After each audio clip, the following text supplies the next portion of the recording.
On July 18, 2014, the Tallahahsse community was forever changed by the tragic loss of the brilliant Dan Markel. As we approach the 10th anniversary of his passing, we come together to honor his memory and reflect on the long journey for justice since that fateful day when another person used 2 bullets to take away Dan Markel's life. Join us on July 18 and 19 on the channel Mentour Lawyer Justice Network to pay tribute to Dan Markel, not just a murder victim, but a beloved professor, colleague, friend, father, lawyer, and family member. He was a man who dedicated his life to the study of the law and the criminal justice system, but the justice system has been slowly working on justice for him and his loved ones. Over the past decade, justice has gradually been served through 3 trials and 4 convictions, bringing some measure of closure to this heartbreaking case. The system is still at work in this case, and the case against Dan Markel's former mother-in-law, Donna Adelson, going to trial in September of this year. Today, we will be looking at his last day and the events that led to this horrible tragedy.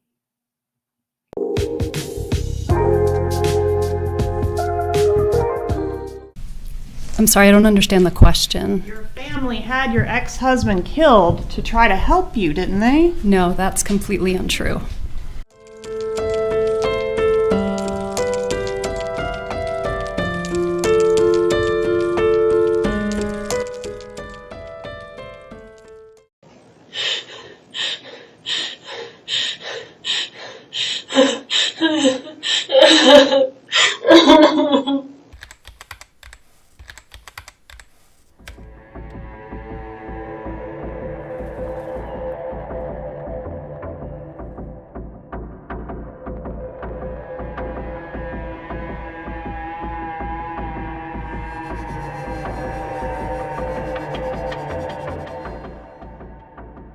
See 1201, Ms. Magbanua again reached out for Mr. Garcia.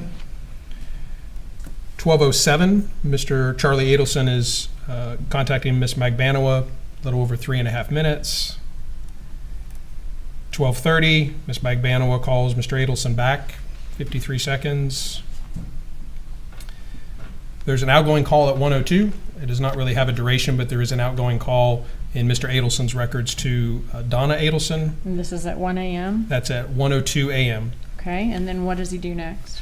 And then at 1:03, immediately after, there is the outbound call to Ms. Magbanua for almost 20 minutes.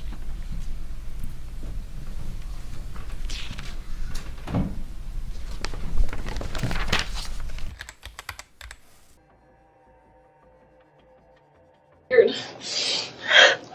A guy from Best Buy was at your house to work on your TV? I have his name and everything at the house if you want it, because the boys broke the TV, so he gave me a choice of fixing it or getting a new one. What time did he come to the house? He called me at around 8. He was probably there until around 10. Wendi Adelson's forensic extraction or her Cellbrite report, so we're able to see other things that were contained in her phone. One of the first things we see is that she had a calendar entry for that day for listed as fixed TV. Now we see that it's deleted. Yes. When would that have been deleted? Sometime prior to our analysis of the handset. And your analysis of the handset was done that same day? It was done, yes, the afternoon of the 18th. Okay. So this calendar event, fixed TV, was deleted at some point before her phone was taken by law enforcement and looked at that afternoon? That's correct. Then we see that there is an outbound call from Wendi Adelson to Donna Adelson. And that's starting at 8:09 in the morning? That's correct. Okay. An immediate return attempt. And then a text message. Again, this is from Wendi Adelson's handset itself, but there is a return text message or a text message from Donna Adelson to Wendi communicating about Best Buy and coming by for the repair of the TVs. Okay, she says, Best Buy just called me and I told them to confirm with you. They are on their way over now to help you with the TV set in your living room. Yes. Okay. We have a text from Wendi Adelson to Charlie Adelson. stating, "This is so sweet." We see that that's deleted. It is, yes. That would have also been deleted prior to law enforcement analyzing her cell phone that afternoon, the same day as Dan Markel's murder. That's correct. So then he kept them last night, Thursday night, and then he would have driven them to school. What time does he normally drop them off at school? It varies. Sometimes he has breakfast with him. I got the call from him. It was 9:04, I think. Right. So he must have already just dropped them off. Like, I think he went straight from dropping off the boys to go to Premier. He called you at 9:02? He called me at 9:02. Mm-hmm. The repair guy was there, and honestly, I leave my ringer off a lot of the time, so I didn't even hear the call come in. He left me a message. He said, "I'm going to do an exercise class that gets out at 10:15 or 10:30, and then we can talk after that." So did he say in that voicemail that he left you what his plans were in regards to the gym that day? He did. What exactly did he say about the gym? About the gym, he said, "I'm going to be at the gym probably between 9:15 and 10:30, but I'm happy to chat or meet with you. Maybe we can go for a walk at school or something like that. Let me know." Okay. We're seeing a blue circle around a dark vehicle. Could you tell us what that indicates? That is Mr. Markel's vehicle. And this is him entering the gym at 9:11? That's correct. He just came into the parking lot and is going around to the front side of the gym. This is Mr. Markel immediately preceding the video we just saw where he's coming into screen, coming into the front of the gym. Right, and is he going to park somewhere? Yes, he parks right behind that American flag.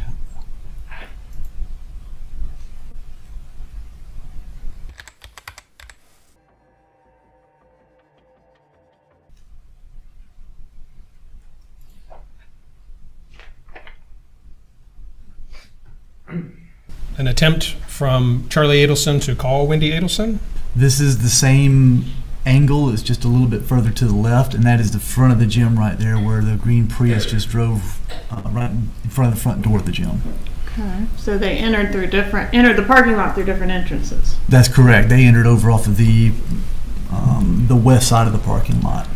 All right, so we see the Prius here, and we know where Mr. Markel's parked there behind the flagpole. What is that? Correct. He's still in the vehicle, just exited the vehicle there, I believe.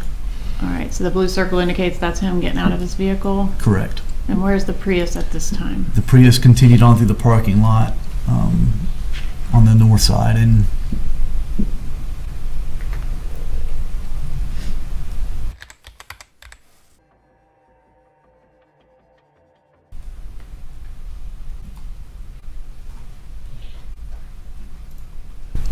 All right, now we're at 9:13 a.m. Is that Mr. Markel in the red? yes, it is.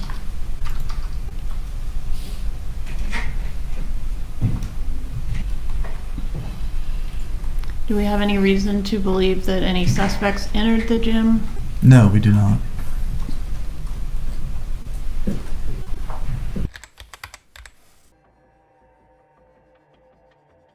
And Mr. Rivera's handset has the events we see here between about 9:14 and 9:44, all of them together, that are communicating with two different cell sites and sectors, again, both of which would be consistent with a handset being at or near Premier Health and Fitness.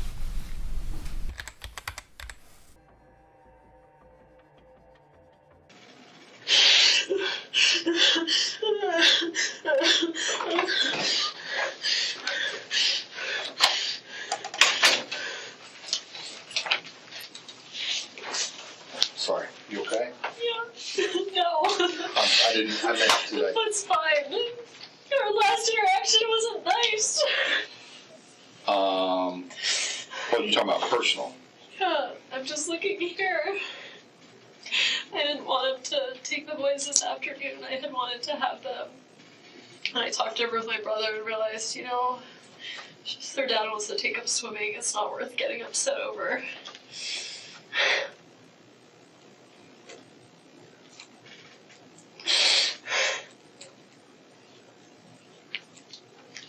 He sent me that message at 9:15 this morning.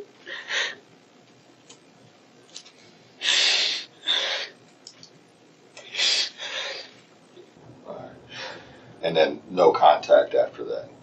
We had some texting contact. That's when I was saying that my last contact wasn't very nice. I was saying, well, I wanted to pick them up at 3, and he was saying, well, you are only allowed them after 4:30, and I was like, well, what about last week? I picked them up at 5, and he said I was just being nice, and I said, I guess nice was fun while it lasted. Okay. And that's the last thing I said to him. Okay.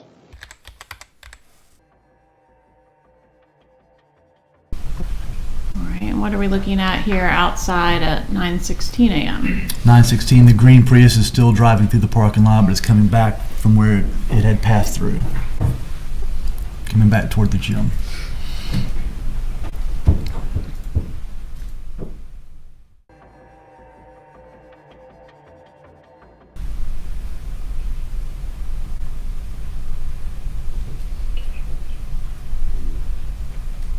This is on the south side of the parking lot of the gym. And the green Prius just drove through there and is driving around the parking lot still. And Mr. Rivera's handset has the events we see here between about 9:14 and 9:44, all of them together, that are communicating with 2 different cell sites and sectors, again, both of which would be consistent with a handset being at or near Premier Health and Fitness.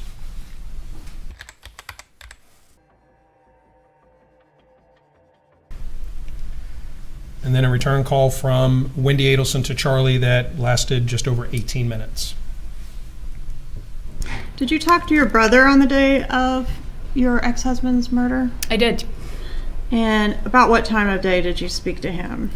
It would have been right after the repair guys were there, because that's when I called him to ask him whether I should get the TV repaired or buy a new TV. So Okay. it would have been morning. How long did you talk to him? I don't remember. Does 18 minutes sound incorrect? That sounds reasonable. Okay. Did you talk to him about other things other than just the TV?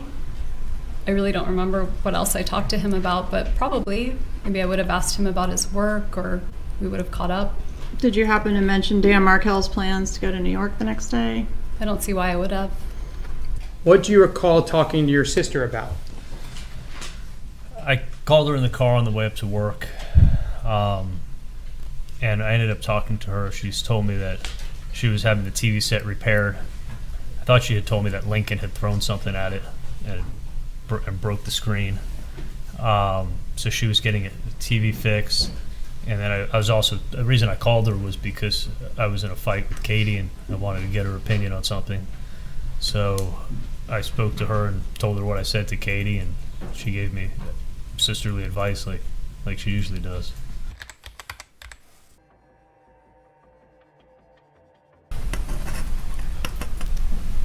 Again, the vehicle is turned around and is coming back toward the gym in the same parking lot.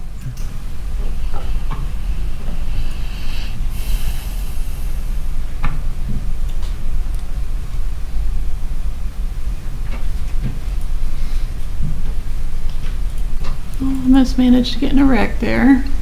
Just missed.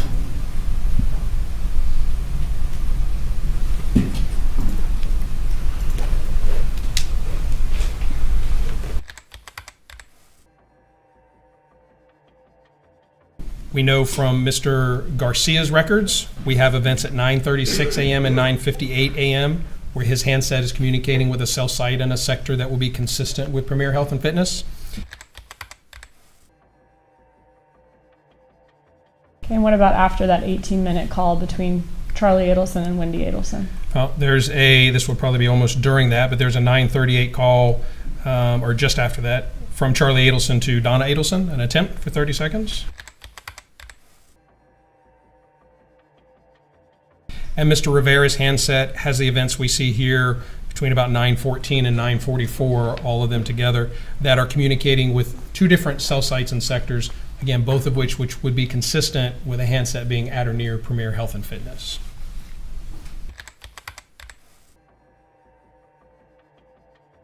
And Jake and Dan were talking. It's Dan, right? I don't really know. Yeah. Dan Markel, I think it's pronounced okay. And my name came up because I'm pretty good friends with Jake, and he said, oh, call Stu and talk to him about your concerns or your feeling about the school and what you're, because he works there, so he knows the inside.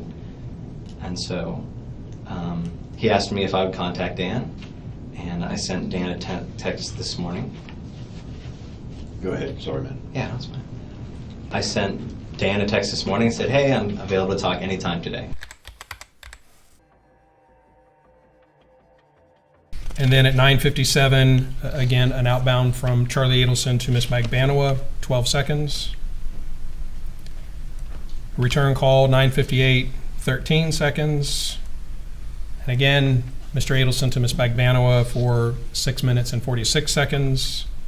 We know from Mr. Garcia's records, we have events at 9:36 a.m. and 9:58 a.m. where his handset is communicating with a cell site in a sector that will be consistent with Premier Health and Fitness. Well, what we see the 9:58 event, an incoming text.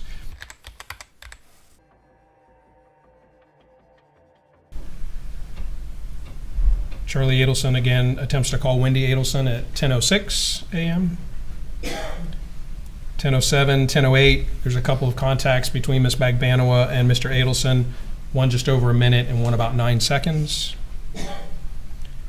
And then 10:09, Charlie Adelson call to Ms. Magbanua for 5 minutes and 54 seconds.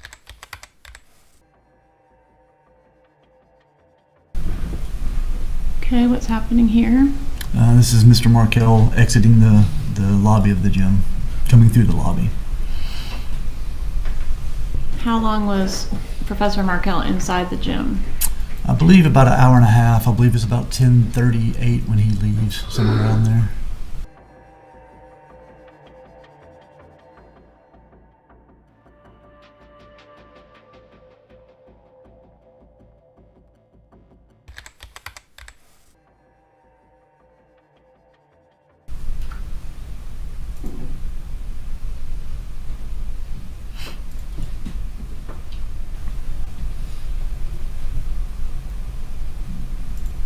All right, now at 10:34, what do we see? We see Mr. Markel walking away from the front doors of the into the parking lot toward his vehicle.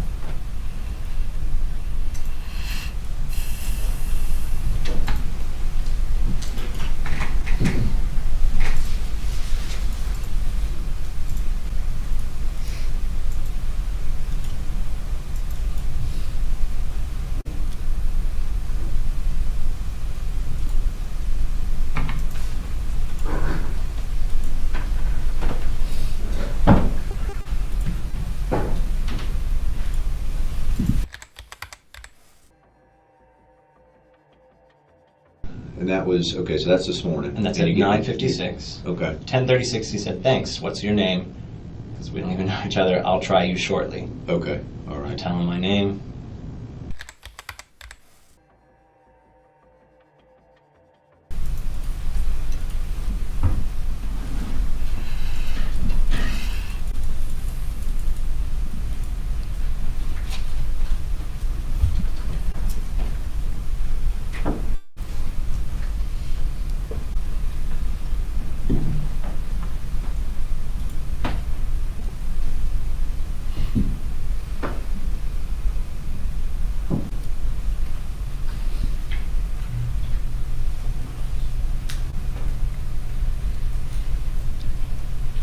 All right, so we saw Mr. Markel's vehicle leaving. Is that the Prius that was back there in that orange circle? That's correct. They were in the far northwest part of the parking lot parked, and when he exited, they started to exit. And he exited on the Village Square Boulevard exit. Okay.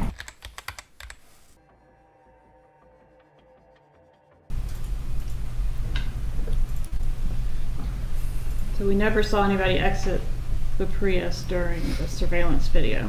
No, we did They not. stayed in the car the whole time. That's correct.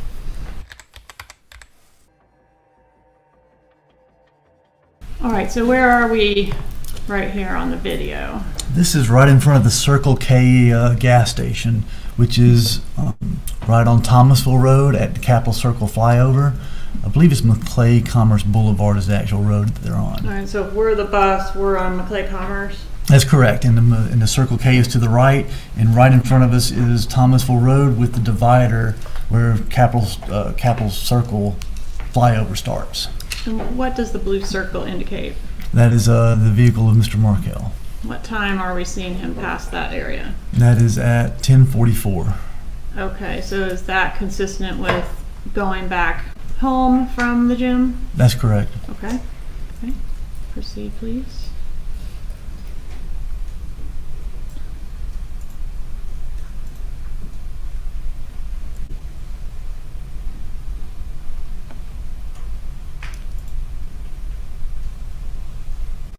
And what does the orange circle indicate? That is the green Prius that was in the parking lot of Premier Gym.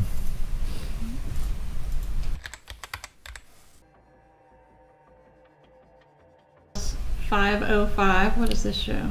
So this is on Thomasville Road heading south, just south of the I-10. This is the entrance where the hospital is to the right. It's a red light.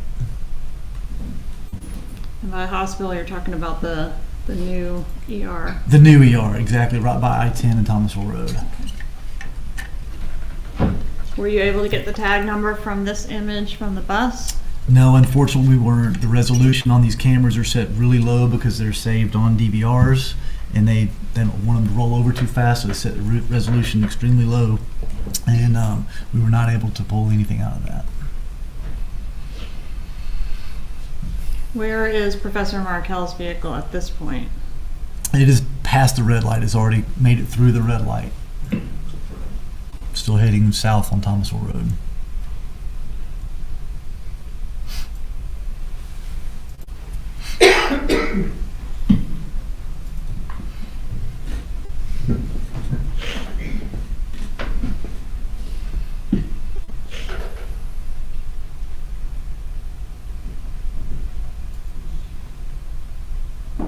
And that's almost 10:48.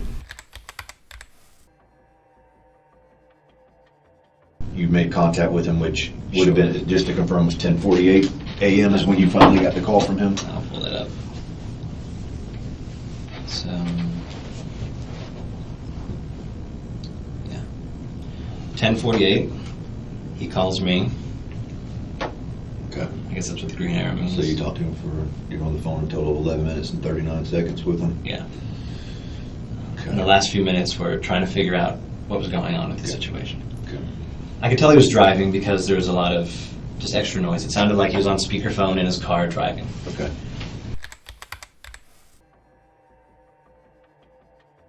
What does the orange circle indicate here? Where are we and what does the circle indicate?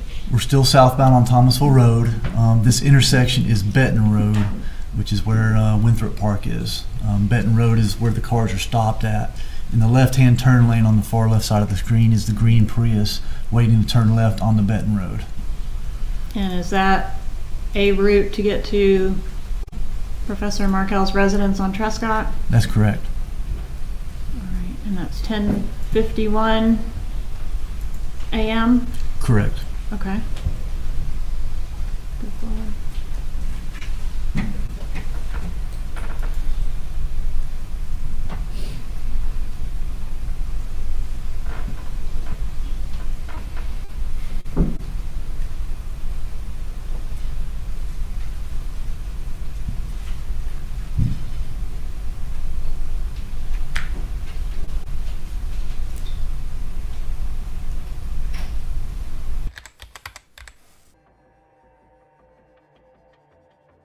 He's driving,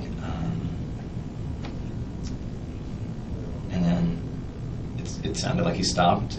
The extra noise wasn't really there, and he said, hold on a second, there's someone in my driveway that's unfamiliar to me. And I'm pretty sure that's the words he used. And I said, sure, no problem. And he I guess, I don't know what he did. I don't know if he opened the door, got out of his car. I tried to just wait till he said, hey, you back? Or I'm back, you know. And that never happened. I remember 3 events after that point, because I was trying not to, you know, I was just waiting for him to come back. It was a loud sound, which sounded either like a grunt or something. It sounded like a person making the sound, but it didn't sound like a good sound. So my mind immediately went to like heart attack. But I think this guy's pretty young. So I stayed on the line instead of calling an ambulance right away. And so that was one sound. It was a loud grunt, just a loud sound. And then there was a lot of sounds that I couldn't make out. Either that the phone had broken, I thought, maybe it fell out of his pocket while he was talking to this person. I don't know. Lots of sounds. Couldn't make out the words, but there was definitely voices. Could have been the radio, I don't know. I don't know if he was near his car or he had already walked away from it. And then the third sound was heavy breathing, labored breathing.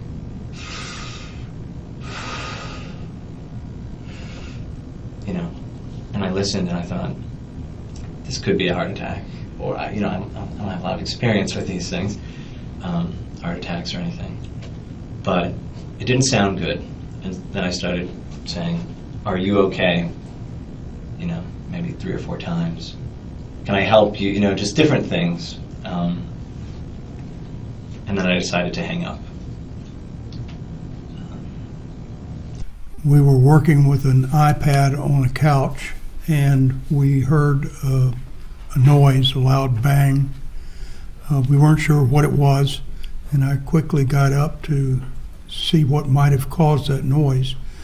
And there had been at the time some burglaries in the area, and I was concerned that perhaps that had been a burglary attempt. And so as I approached, we have a large window looking out on the street, and as I got to the window, I looked to the left and to the right because I wasn't sure where the noise came from.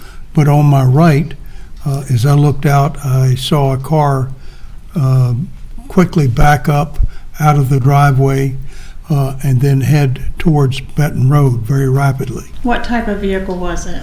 Well, I caught it out of the corner of my eye, so it was not, I didn't look at it real hard, but it looked like a Prius to me, looked like a silver or white colored Prius. Anything about the way it backed out? Did it do that normally or something? It just went very quickly, and that's what caught my attention. All right, and which way did it go after it backed out of the drive there? As it backed out of the driveway, it headed to the right, which was towards Betton Rd.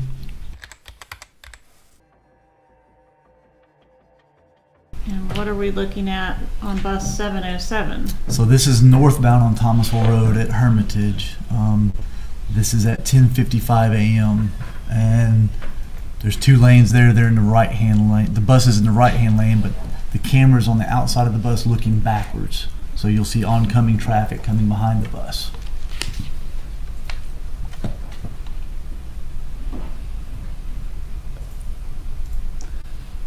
And what do we see here? We see the green Prius pulling up next to the bus.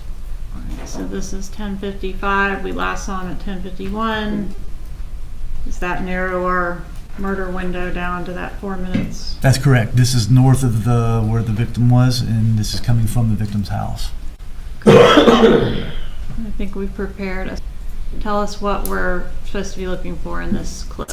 So you can see inside the vehicle, even though it has tinted windows, you can see the driver's wearing dark clothes, but the passenger appears to have a long sleeve white shirt on, and he's very animated in the passenger seat. You can also see some distinctive features of the car. Okay, I think we've got those highlighted here in a moment.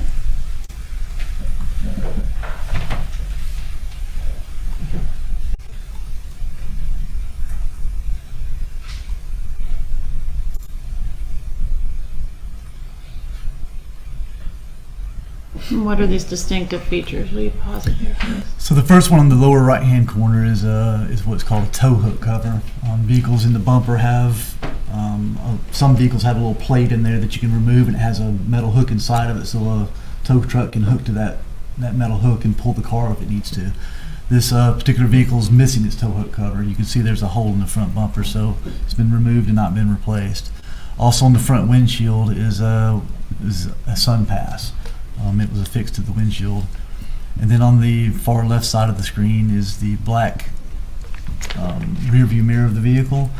Toyota Priuses made in those years had matching mirrors. The mirrors were painted with the car, same color of the car, and you can see in the video that the driver's side mirror was still painted, but the passenger side mirror was black, indicating it had been damaged and been replaced by an aftermarket mirror. Okay. And what is a SunPass transponder? SunPass transponders are used primarily in South Florida, especially back then. We didn't really have any SunPass toll booths up here, but they're used to pay for tolls going on toll roads where you don't have to stop and pay cash on the toll booth. You can pay for it. I'm sorry, I interrupted you. Go ahead. You can pay for it in advance, assign it to your car, create an account, and fix it to your vehicle so you don't have to stop going through toll booths. When you observed that it appeared there was a SunPass transponder on this vehicle back at this time, when did you obtain this video, do you know? This was back in 2014. Okay. Did it signify to you this vehicle may have come from South Florida? That's correct. What efforts were made to follow up on the SunPass? So we ended up working with an investigator with Florida Department of Transportation who maintains Florida SunPass. So gave them subpoenas, and we ended up thinking the best route for somebody to go through South Florida with the SunPass would be through Orlando. We obtained video in Orlando to try to see if that green Prius passed through any of the toll booths there. We also obtained a list of all green Priuses in that year range that had a registered SunPass to it. How many of those were there? Thousands. All right, let's let this exhibit finish.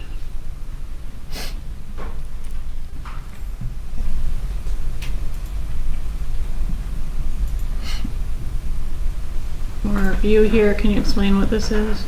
This is the same bus as the light turned green at Hermitage going north on Thomasville, and this is the green Prius passing the bus.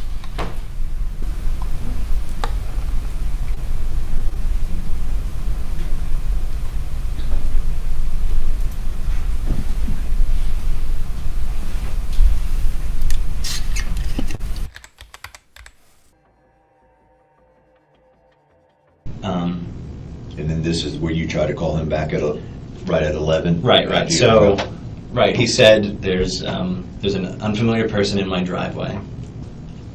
I called back again. It went to voicemail. So that's 11 o'clock call, right? Right. That's the 11 o'clock. 43 seconds. Went to voicemail. I hung up. Maybe after the repair guy left. So maybe at like this morning, like at 11ish or something. Okay. All right. So you're at your house with the repairman. He leaves. You go back to working on your papers.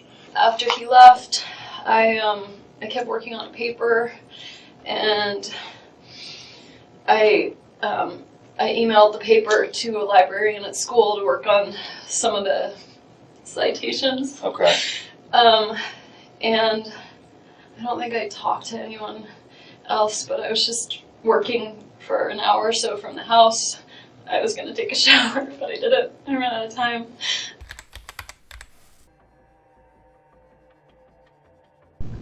And then the "Are you okay?" is after the incident. Okay, that's 11:01, like you told me earlier when you sent it. Okay. Right. Texted him, thinking, oh, maybe something happened to his speaker because I couldn't. But then the labored breathing was very clear, like the phone was like right here or right here. Just very clear. I could, no question about what it was. Texted him, "Are you okay?" No response.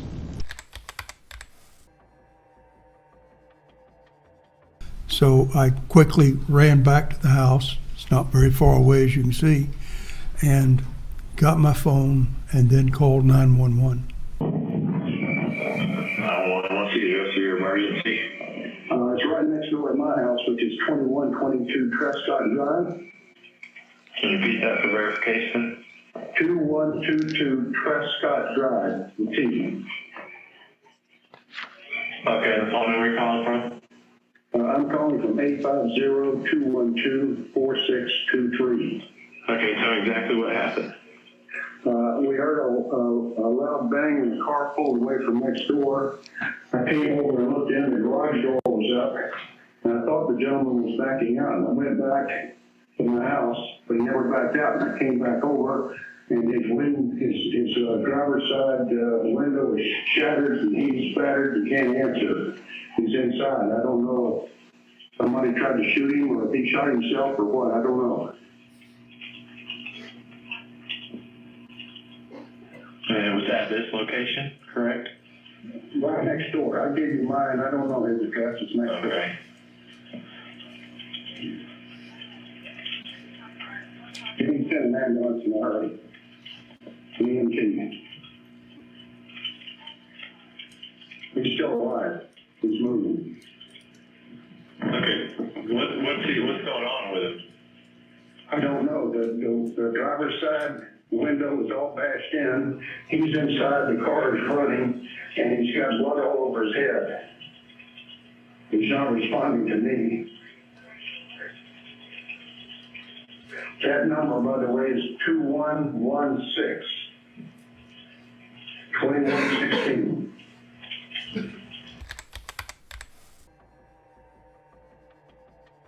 So I went to look up his address because it sounded like he just got home at his driveway. So I went on the Leon County Property Appraisers, typed in his name, found his address, and called the police. I said, I was talking to a friend of a friend I don't really know well. It seems like something happened. He said that there's an unfamiliar man in his driveway. Did he recall if he said man? Or No, he did say person. He said an unfamiliar person. Okay. My recollection. Yep. After, the address is 21 something Trescott. And you did that by looking up on the property appraisers? Right, it does a reverse lookup. I can look at the address, and I thought that was the best, tactic to get his address real quick. He was the only damn Markel too, so it really helped. He said on the phone that someone else has already called, and I said, "Oh, good. I hope everything's okay."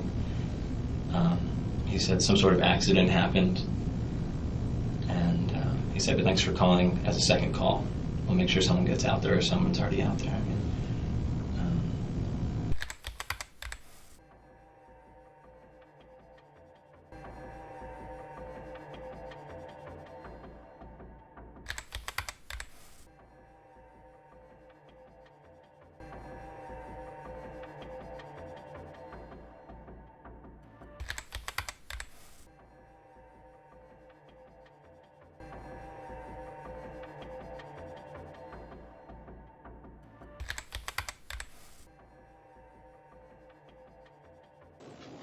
I called, but I think we could see what time I called him. I thought it was more of like, let's see, recent calls. I called him. Well, that's him calling in at 9:02. I called him at 11:42 and got his answering machine. He left me a message. I called him at 11:42, left a message, and then I called him back. I have the phone record. He called at like 9. And he told me he went to Premiere, so he says, I don't know, you remember how I had a voice thing? Like, I hadn't talked to him. He was like, I know your voice is bad, like, does today work? And he said we could go for a walk at the law school, or we could talk.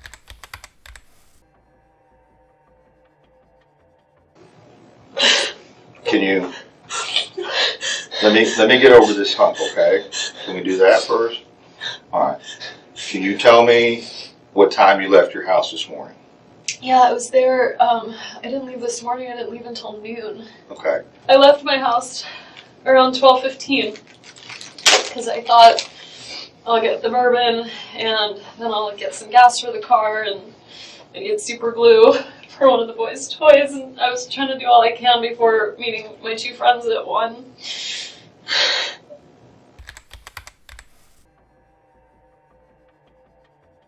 We see some events 12:18, 12:19. There's 2 incoming calls from this 305 number, very short duration, and we don't see locations for those. So those calls did not reach the handset. Powered off, battery went dead, broken, whatever it may be, but those calls did not reach the handset.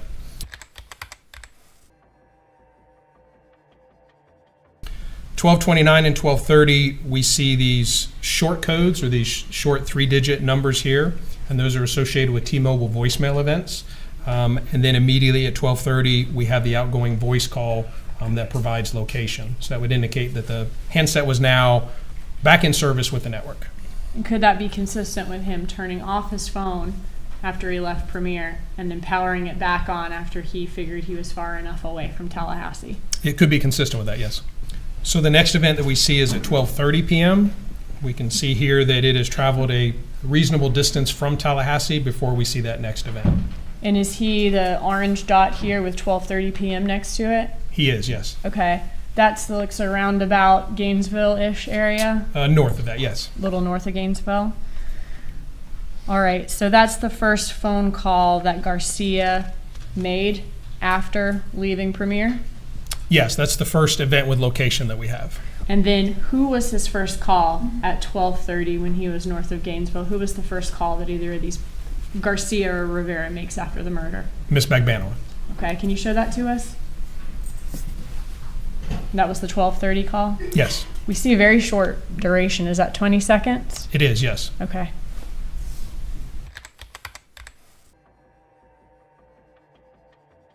Looking at her records, she has a rather lengthy voice call, begins at 12:31 p.m. We see that's on a cell site that would be consistent with the general area of her residence.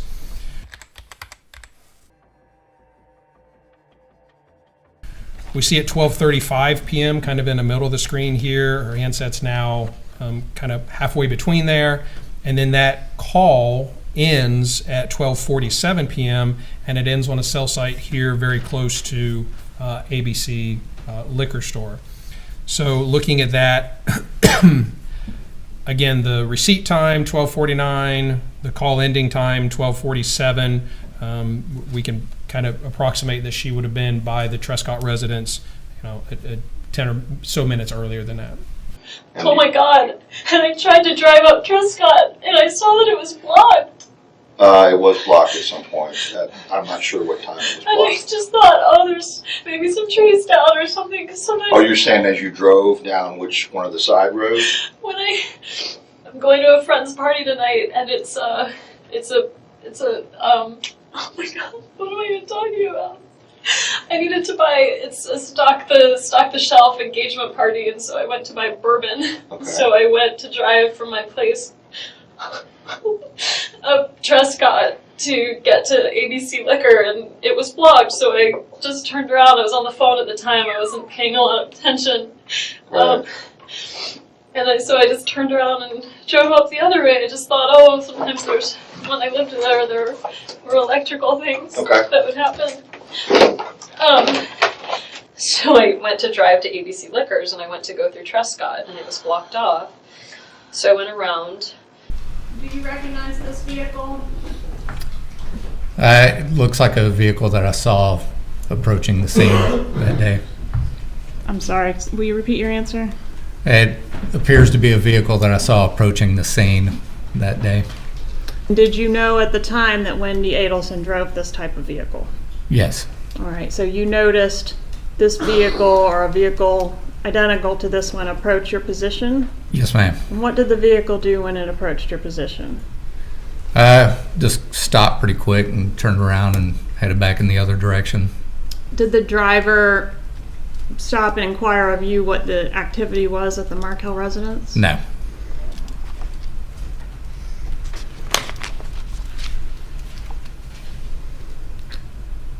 Do you know what time of day that was that you observed this vehicle approach the roadblock? Sometime a little afternoon, probably around closer to 1.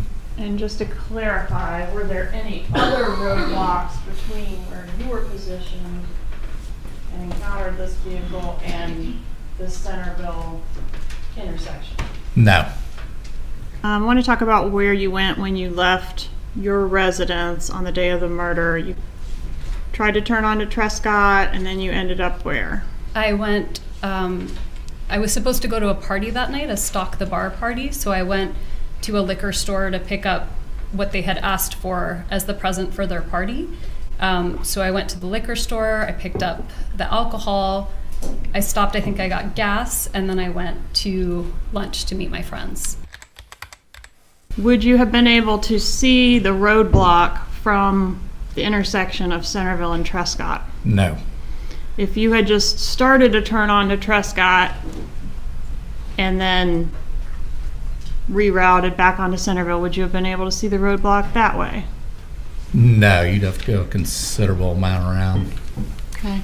And from the roadblock where you were positioned, could you see the crime scene?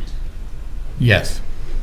Now, did Dan Markel have he and Wendi Adelson's children the morning of July 18th? He did, yes. All right, and he had taken them to school that morning, right? Yes. All right, looking at her cell bright, were you able to see her calls that morning after she would have passed this Trescott Drive area? Yes. All right. After driving by that street, the road being blocked, the crime scene tape, and police cars, did she attempt to contact Dan Markel to make sure he was okay or the kids were okay?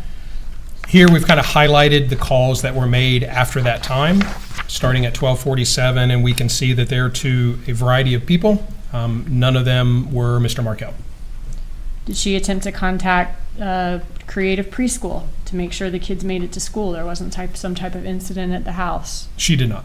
Did she attempt to call 911 or law enforcement to check and see what was going on since her kids were staying on that street? She did not. She just continued on to ABC and then up to Mosaic? Correct.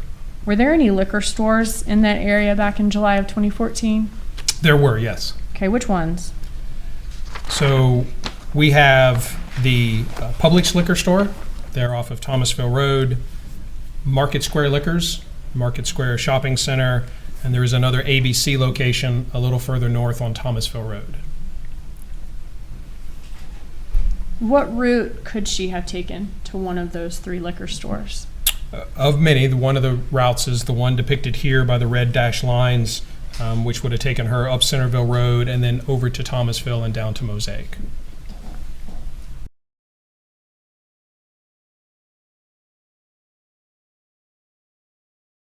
What route did she actually take to go to the ABC liquor down on Thomasville and then to Mosaic? We can see here her path would have been the purple line and the shortest distance again being the red dotted line. Now I know, obviously that looks like the shortest distance, but how much shorter are we talking about? Oops. So we can only, our mapping, our GIS software is able to provide approximate travel times and distances, kind of like Google Maps. And so what we can see is that the miles for the shortest route would have been 3.63, and they estimate travel time in about 11 minutes. The other travel was almost 9.5 miles, which they estimate travel at a little over 20 minutes. And I was supposed to go to a friend's engagement party tonight, and it's called a Stack the Bar engagement. So I went to go find Bourbon, and then I looked for Bourbon. That's why I was trying to show the officer, like, I have receipts from all these things, but... And the liquor store purchase appears to have occurred at 12:49 based on the receipt. Do you have any reason to dispute that No, timing? that sounds right. I was trying to do all I can before meeting my two friends at 1. And where was the restaurant located? Mosaic? I actually don't remember. I just remember I would go north on Thomasville Road. All right. And so it was... And is the restaurant where law enforcement came to speak with you and you ended up going with them to the police station, right? That's correct. Right.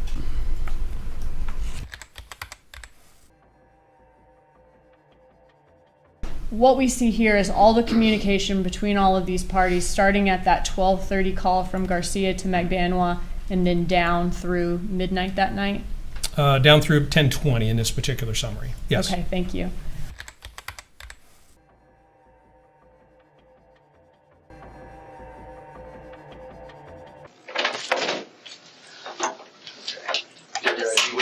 I just listened to my voicemail. What'd you hear? Who was your voicemail? It's from Lisa Carey, who is my real estate agent. Would you ever ask someone to do something like this? Not in a million years. Okay. Do you think someone would do this for your benefit without asking you? No. What good does it serve? I made my brother, the one, his name's Charlie, the one I'm really close to, he makes a lot of jokes in bad taste, and it was a joke he made. He bought the TV for me this morning that got broken, and I was talking to him about whether it made sense to pay to fix it or whether I should get a new one, and it was always his joke that, like, he knew Danny treated me badly, and it was always his joke. He said, I looked into hiring a hitman, and it was cheaper to get you this TV, so instead I got you this TV. Okay. I mean, he would never. He's my big brother, and he's been taking care of me since I was little, but he would never. And I told that to the repair guy this morning. Right. That's okay. I said, he asked me how much it cost, and I said I didn't know because it was a gift, because my brother said it's cheaper than a hitman. It was my divorce present. Okay. Such a horrible thing to say. I'm so sorry. That's okay. But even my family, who felt like I had been mistreated, would never do something like this. Never. The brother that you're really close to, the one that joked about the TV and everything, what'd you say his name was? Charlie. Charlie, and he's in Fort Lauderdale? Yeah. Okay. Tell me what kind of car he has. He has like 5 cars. Can't tell me all of them. He drives I think one of them is an unmarked police car. Oh, really? He's a bit of a character. Okay. Oh my God, I can't believe this is happening. All right, let me go get the form for the phone, okay?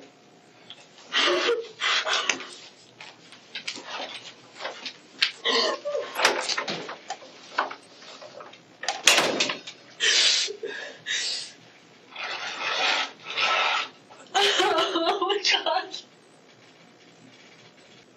You are. I'm so sad for... I'm usually a lot more fun. I would never do something like that. I know. About what should happen to that person? For prosecution purposes. No. Is there any way that you would think somebody tried to kill my ex-husband, they should be prosecuted to the full extent of the law. Regardless of who it is. I mean, it would be different if I thought it were my brother, but I don't think it was my family. Anyone outside my immediate family, that's a tough one. Okay. But I don't think my immediate family did this, so Okay. if it's anybody else, yeah. Okay. I mean, obviously, like, I would be one of the people that they would think did it. Well, you have certainly the most contentious relationship with Danny that anyone has. Yeah.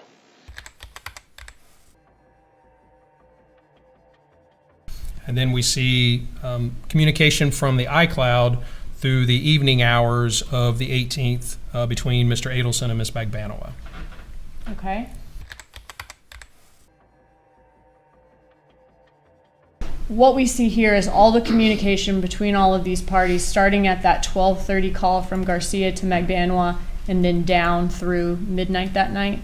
Down through 10:20 in this particular summary. Yes. Okay, thank you.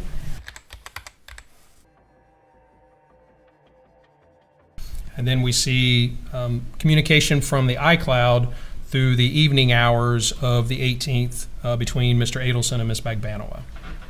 Okay. So again, yes, we see their travel back. There's fewer communications, fewer dots on the map during their Fewer return. dots than when they drove up? Correct, sorry, yes. Okay. We see they reach the South Florida area in just after 6 p.m. On the evening or afternoon of the 18th. What we see here is all the communication between all of these parties, starting at that 12:30 call from Garcia to Magbanua, and then down through midnight that night? Down through 10:20 in this particular summary. Yes. Okay, thank you. And then we see communication from the iCloud through the evening hours of the 18th between Mr. Adelson and Ms. Magbanua. Okay.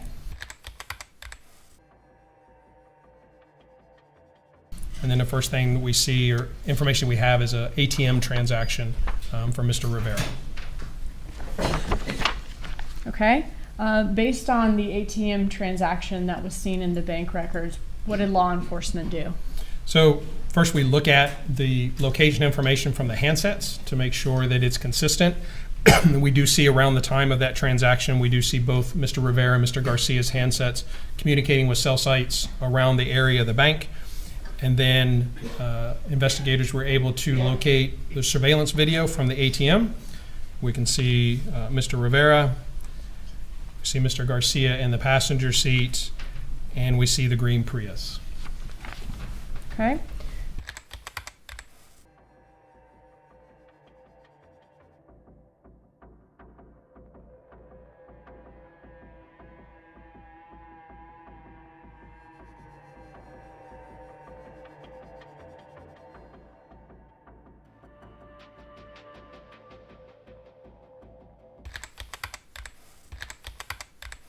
What we see here is all the communication between all of these parties, starting at that 12:30 call from Garcia to Magbanua, and then down through midnight that night? Down through 10:20 in this particular summary. Yes. Okay, thank you. So again, yes, we see their travel back. There's fewer communications, fewer dots on the map during their return. Fewer dots than when they drove up? Correct. Sorry. Yes. Okay. We see they reach the South Florida area in just after 6 p.m. On the evening or afternoon of the 18th. Events earlier on the lower right-hand side, we see cell site events in the 7:10 to 8:46, which will be consistent with Ms. Magbanua's residence. The next events we see 9:20, 9:23, be consistent with her moving away, and ultimately 9:42, one of those last events we saw with Mr. Garcia, her handset is now communicating with the cell site in proximity to Mr. Rivera's residence. We know that also on the way is Ms. Mascara's residence, relatively on the way. Okay, so that could be consistent with her dropping her children off at Mascaro's and then heading back up towards Rivera's residence? Yes.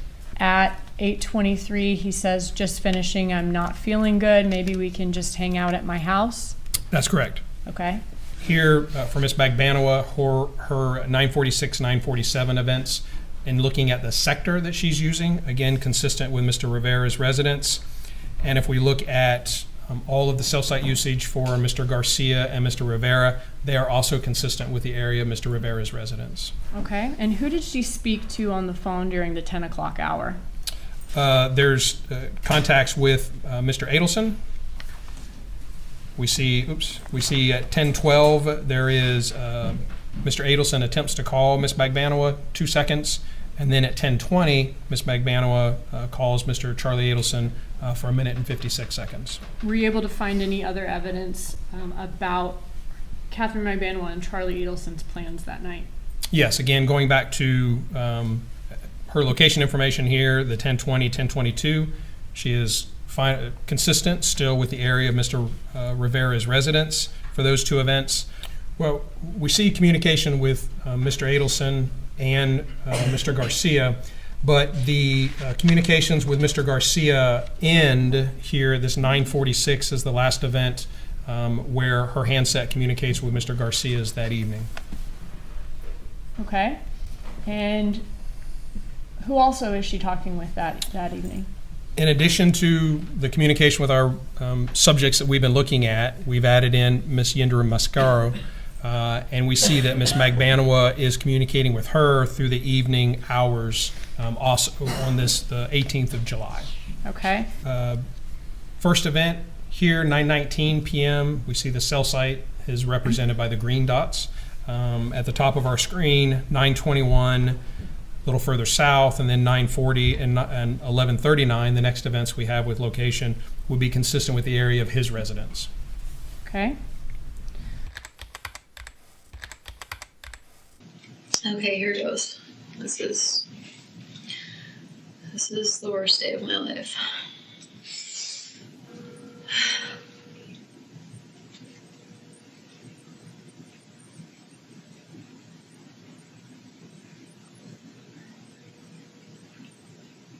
Maybe I should text them if I can't reach them. Hi, Mom. How's it going?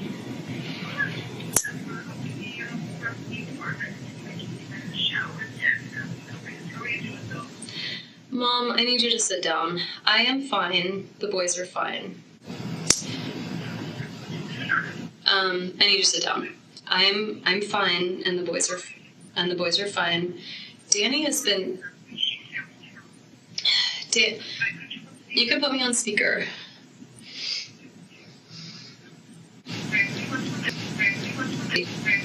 Yeah. Danny has been shot. And I don't think he's gonna make it. And so I know. So I found this out around 1 or 2 today, and I'm at the police station, and I'm trying to help them figure out who may have done this. The boys are fine. I had Lynn and Alan pick them up from school, and they're with Lynn and Alan right now. And I'm gonna leave here soon and go be with them. But I really need you to come here and be with me. But I want you to either fly, obviously you can't leave right now, but I need you to get yourself together. If it's too much to drive, I'd really rather that you flew up. I'm at the police station, and I'm gonna leave soon and be with the boys before they go to bed. They're with Alan and Lynn, and they're totally fine. Yeah, the boys are fine, but they don't know anything yet. In his house, I know. So I just need you to calm down before you get in the car, okay? Okay, so, and it's evening, so if you want to come here tomorrow, I have a lot of people that'll, be here with me, and, we'll have a lot of support. So I want you to take your time and just be safe in getting here, but I'd like you to come when you can, okay? Yeah. Okay, all right. I love you.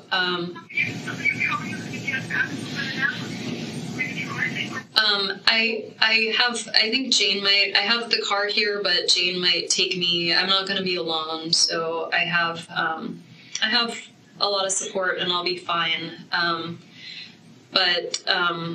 Yeah, if you could just come here, that would be great.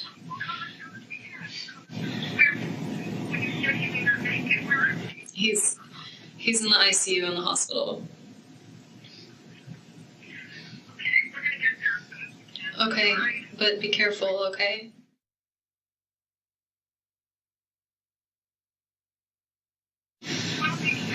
Okay. Okay. Okay, love you too. Bye. Mom. Oh. You did awesome with that call. You were so stressed out about it, and you handled it. I just wanted you to talk to Alan, okay? And just because my suggestion to him, just because we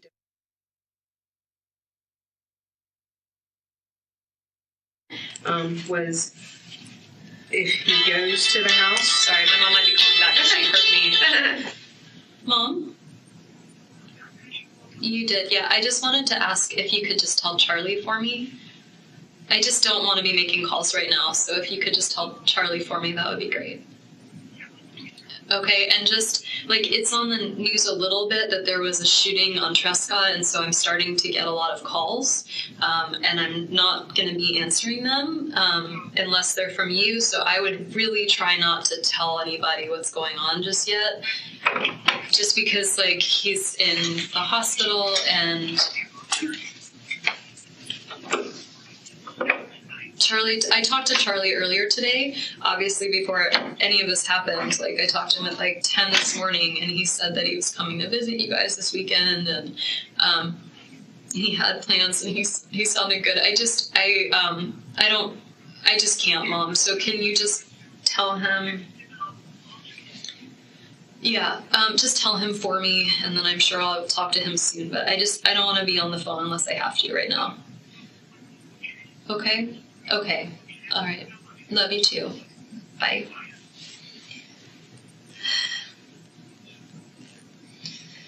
My mom handled that pretty well. Could you hear her? Yeah. I think, because you're a mama, but moms always go in that natural instinct to kind of protect and help and... Yeah. I'm waiting to hear from you whenever you can. That's Jean. And she said she's here if I need company or a ride. Do you think she meant here, like, metaphysically? Or here, like, in the lobby? No, I think I would hope. Like, I'm going to be going back to work. So you can have my computer if you need it, and I'll figure out what to do. Okay? You get it back. Okay. This email to Jeff on the 14th. What I haven't looked at any of that stuff. Yeah. I could probably find it for you, like, in my... Well, Was there some evidence in the iCloud involving messages between Donna Adelson and Charlie Adelson where she says she is at his house on the evening of July 18th during a time when Katherine Magbanua is still more consistent with Rivera's house? Yes, Okay. Can you show us that message? I can.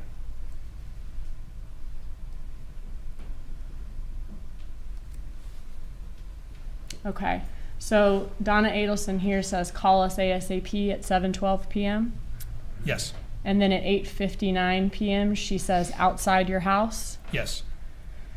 And Charlie Adelson says 10 minutes at 9:19. Correct. Okay. About 10 minutes from when he sent that text message, so maybe about 9:30 p.m. Is that when he's consistent with being at his house? Yes, And according to this message, his mother is already there. that's correct.